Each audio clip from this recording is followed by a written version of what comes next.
Good morning everyone, welcome back to the channel. आज की video में 4 सितंबर के करंट अफेयर्स डिस्कस करेंगे। शुरू करते हैं। फर्स्ट क्वेश्चन है, where was the India bio energy and tech expo 2024 organised.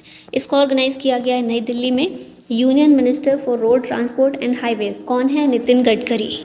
और union minister of petroleum and natural gas ये हैं हरदीप सिंह पुरी। इन दोनों के द्वारा जॉइंटली इनॉग्रेट किया गया है India bio energy and tech expo 2024।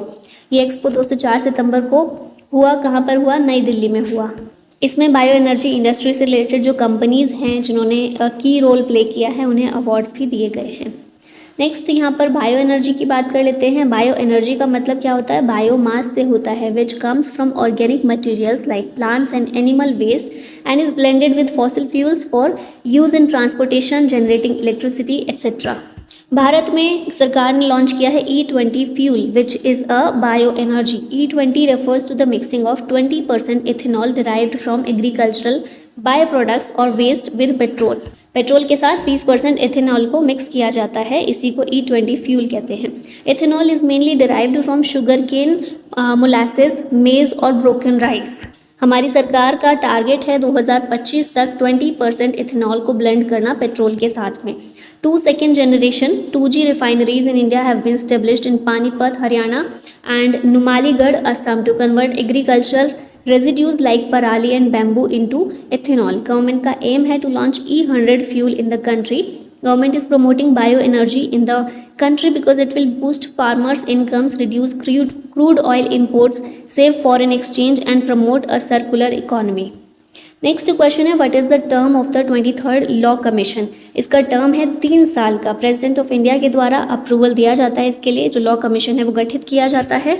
इसका टर्म रहने वाला है 3 साल का। ये कौन सा कमीशन होगा? 23rd लॉ कमीशन होगा। इससे पहले 22nd लॉ कमीशन जो है 31 अगस्त 2024 को इसका टर्म खत्म हुआ है।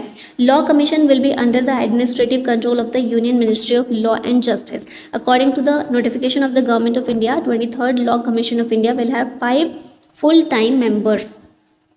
लॉ कमीशन की यहाँ पर बात करें, 1833 चार्टर्ड एक्ट जो हमारा आया था वो प्रोवाइड करता है for the appointment of a law commission by the governor general in council.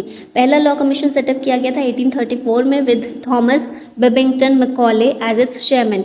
During the British period, 4 law commissions were set up in 1834, 1853, 1861 and 1879. आज़ादी के बाद देखें तो पहला लॉ कमीशन सेटअप किया गया था प्रेसिडेंट ऑफ इंडिया के द्वारा 1955 में with MC Setalvad was it's chairman. Duration पहले लॉ कमीशन की थी 3 साल 1955 से 58 तक।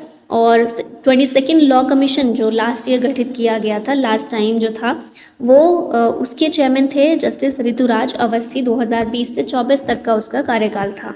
नेक्स्ट क्वेश्चन है, who has won the men's singles title of the 2024 Tuanku Muhriz trophy. ये जो टाइटल है मेंस सिंगल्स का अभय सिंह के द्वारा जीता गया है। Indian men's national squash champion है अभय सिंह। इन्होंने जीता है men's singles title of the 2024 Tuanku Muhriz trophy. ये टूर्नामेंट कहाँ पर हुआ था? मलेशिया में हुआ है, ये चीज़ याद रखिएगा। प्रोफेशनल स्क्वैश एसोसिएशन की यहाँ बात करें तो इसे रीनेम किया गया था इंटरनेशनल स्क्वैश प्रोफेशनल एसोसिएशन। पहले इसका नाम था 1974 में, इसे रीनेम किया गया था। The name of the IPSA was changed to World Squash Federation in 1992 and again to the Professional Squash Association in 1993. PSA world governing body है मेंस और वुमेंस स्क्वैश की। हेडक्वार्टर है इसका इंग्लैंड में। मेंस प्रेसिडेंट हैं इसके Sourav Ghosal of India और women's president हैं Sarah Jane Perry of England. Sports news डिवाइस कर लेते हैं। MV Murali Krishnan badminton coach है विशाखापट्टनम से और इन्हें कोच ऑफ इंडियन टीम बनाया गया है for Paralympic games in Paris. Karthik Venkataraman ने जीता है 61st national chess championship. India ने सिल्वर मेडल जीता है मारूहाबा कप में, मालदीव्स में हुआ था ये। नीरज चोपड़ा 2nd नंबर पर आए हैं in Lausanne diamond league. Raunak Dahiya current world number 2 has secured a bronze medal in under 17 world wrestling championship जो हुई थी अम्मान जॉर्डन में। UAE होस्ट करेगा 9th ICC women's T20 world cup और इंडियन स्टूडेंट्स ने 3 गोल्ड 2 सिल्वर और 3 bronze medal जीते हैं 17th इंटरनेशनल अर्थ साइंसेज ओलंपियाड बीजिंग में। In which country did the Indian Navy's P-8I aircraft land for its first ever deployment in Europe to participate in exercise Varun? ये है country France. Indian Navy का P-8I aircraft arrived in France, marking its first ever deployment in Europe to participate in the Indo-French naval exercise Varut। Bilateral naval exercise है दोनों countries के बीच होती है, 1993 में शुरू हुई थी और 2001 में इसे वरुण नाम दिया गया था एक्सरसाइज को। Which country has recorded the highest temperature ever? ये कंट्री है ईरान। साउथ ईरान में एक गांव है जहां पर थर्मल इंडेक्स 82.2 डिग्री सेल्सियस का रिकॉर्ड किया गया। This is the highest temperature recorded so far. The due point was 36.1 degree Celsius. It is the temperature at which water vapor present in the air condenses and turns into water. और ज़्यादा लंबे समय तक 40 से 54 degree Celsius के बीच में अगर रहता है हीट इंडेक्स तो फिर वो हीट स्ट्रोक के रूप में सामने आता है। This data was recorded by a weather station near Dayrestan airport in southern Iran. Iran की यहाँ बात करें, modern country of Iran was earlier known as Persia.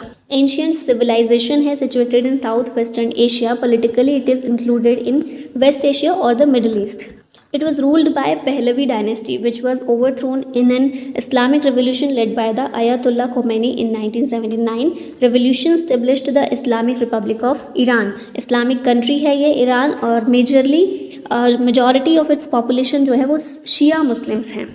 Iran अपने आप को कंसिडर करता है leader of the Muslim in the world, specially the Shia sect. Supreme leader यहाँ के अयातुल्ला सैयद अली खमैनी है।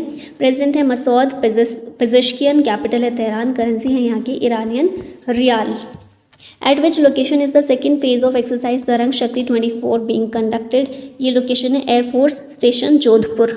Exercise Tarang Shakti multi national exercise है। कई सारी कंट्रीज़ हैं जो इसमें पार्टिसिपेट करती हैं, जैसे कि ऑस्ट्रेलिया है, Greece, Sri Lanka, UAE, Japan, Singapore और यूएस। आपस में रीजनल सिक्योरिटी कोऑपरेशन को एनहांस करने के लिए ये एक्सरसाइज कंडक्ट की जाती है।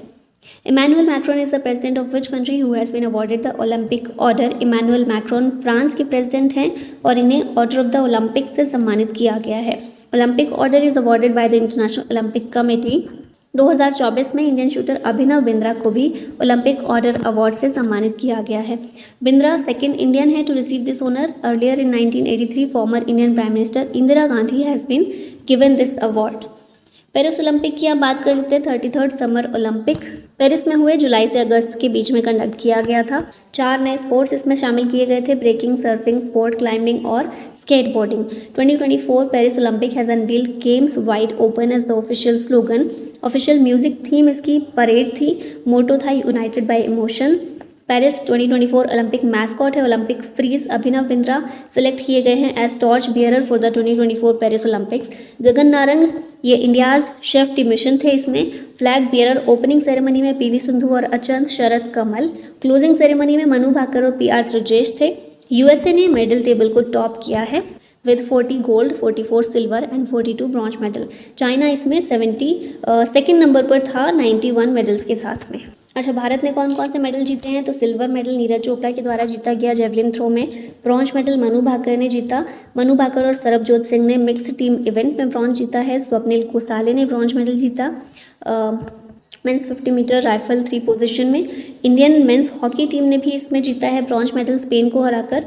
और अमन सहरावत ने भी ब्रॉन्ज मेडल जीता है men's free style 57 kg category में। Which institution recently opened its first international campus in Abu Dhabi, UAE? ये है IIT दिल्ली। इसका पहला इंटरनेशनल कैंपस अबू धाबी में इनॉग्रेट किया गया है अबू धाबी के क्राउन प्रिंस के द्वारा। ठीक है, तो याद रखिएगा IIT Delhi. In which universities main building will the Vedic 3D museum in Varanasi be constructed? ये है Sampurnanand Sanskrit university. Option B correct है। उत्तर प्रदेश गवर्नमेंट कंस्ट्रक्ट करेगी एक Vedic 3D museum in PM Modi's parliamentary constituency Varanasi at the main building of the Sampurnanand Sanskrit university. ये जो museum होगा dedicated होगा to Indian astrology, astronomy and Vedic literature. Museum will also showcase the evolution of Vedic literature as well as contributions of Indian sages and serve as a platform to revive the tradition of shastrarth spiritual discourse. यहाँ revise कर लेते हैं UP की कुछ चीज़ें। उत्तर Pradesh government develop करेगी एक industrial city between Jhansi and Kanpur. Chief minister youth enterprise development scheme को लॉन्च किया गया है to increase employment opportunities in UP. Tata power ने लॉन्च किया है Ghar Ghar solar initiative. Uttar Pradesh government set up करेगी मित्र वन नेपाल बॉर्डर पर। यूपी गवर्नमेंट सेटअप करेगी bioplastic park in Lakhimpur Kheri. Temple museum बनाया जाएगा टाटा सन्स के द्वारा अयोध्या में। सारस क्रेन पॉपुलेशन यूपी में इंक्रीज हुई है 19,918 2024 में ये पाए गए हैं। Justice Brajesh Kumar Srivastava chairman of the judicial has been appointed as the commission set up by the to investigate the Hathras stampede. World's first Asiatic king vulture conservation breeding centre open किया जाएगा महाराजगंज डिस्ट्रिक्ट ऑफ उत्तर प्रदेश में। Luis Suarez has recently announced his retirement from international football. He belongs to which South American country? ये Uruguay से belong करते हैं और अभी इन्होंने, कौन है ये, फुटबॉल के प्लेयर हैं, ठीक है, और अभी इन्होंने अपना रिटायरमेंट अनाउंस किया है। लास्ट में क्वेश्चन आप लोगों के लिए, who has recently become the vice chief of air staff? Manoj Pandey, Tejinder Singh, Upendra Dwivedi या फिर अनिल चौहान? आंसर बताइएगा इसका कमेंट में। और इसी के साथ वीडियो का होता है and thank you so much for watching. जय हिंद।